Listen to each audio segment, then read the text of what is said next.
Hi! Welcome to my first vlog.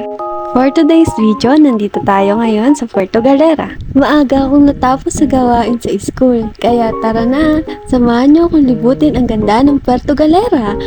Tara! At ang una nating nasilayan ay ang kagandahan ng Tamaraw Falls.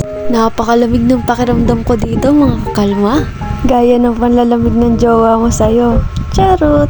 Ang sunod ko nga palang pinuntahan dito ay ang sikat na Molly Park.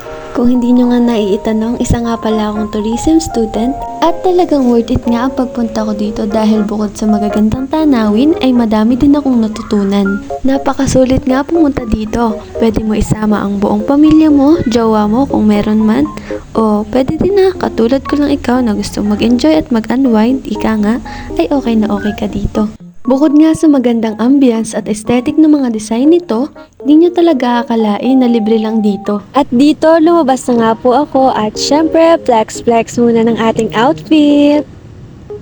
And here's the trivia about this place. Alam nyo ba na ang mulye ay ginamit ng mga Kastila noon bilang isang ligtas na daungan sa lahat ng uri ng sasakyang pandagat at ito ay na-refurbish as Puerto Galera Mulye Bay Cultural Heritage.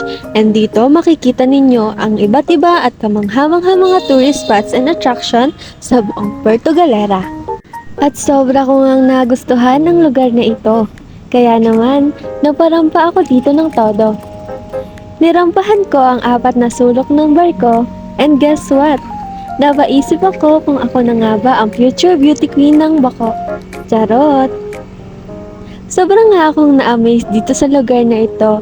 Worth it yung pagod pagpunta dito, mapaloob o labas ng lugar na ito ay talaga namang napakaganda and it's full of learnings.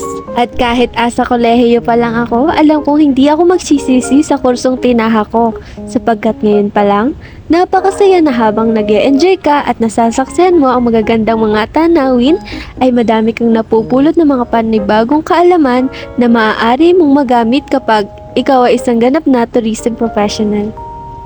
Hanggang dito na lang. Paalam!